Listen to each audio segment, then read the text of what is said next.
It wasn't always like this. When I was 16, I started to smoke weed with my friends. It wasn't a daily thing, more just on the weekends to have fun. One day, when I was 19, one of my friends gave me marijuana laced with heroin. I wasn't aware of this at the time, but I really liked it and I wanted more. I kept smoking more and more, thinking I'd never get hooked. I was wrong.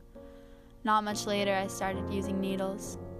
Heroin was now my drug of choice.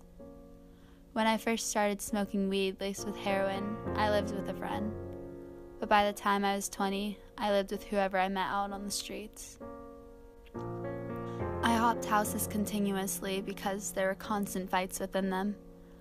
I lived with other addicts. There was always one man who was in charge, and a bunch of girls who would come and go. All I owned were the clothes on my back and some makeup. I called my dad regularly, always from a different phone. He would write down the number I called him from with my name and the date to try and keep track of me. By the time I was almost 22, he had written down over 30 phone numbers I'd called him from. Getting my heroin was easy. All I had to do was sleep with the men in the house and they'd give me my drugs. All the girls in the house did it.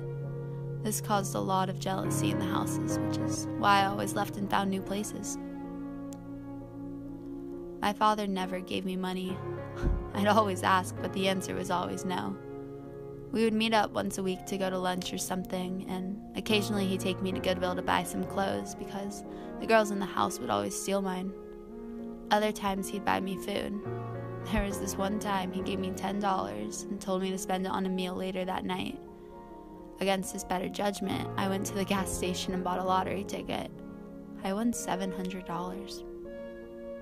With the money, I bought more drugs, so that was the last time my dad ever gave me money. My parents tried to get me into rehab several times. The first time I went, I stayed clean for almost 45 days. All the times after that, I had only lasted a week before the withdrawals were too much to handle. I'd checked myself out. I was so embarrassed that I was an addict. I'd cry to my father and tell him I wanted help so bad. He agreed to let me move back in with him and he'd help me to go to college if I quit. I'd always tell him I'll start next week, but that week never came. My dad and I were super close. He never lost hope that I'd get better. I remember every night when I was little, he'd tuck me in and he would sing to me, "Night, night, sleep tight, don't let the bed bugs bite. Sweet dreams, I love you." And I'd repeat it back to him. 2 years after I started using, I got an infection.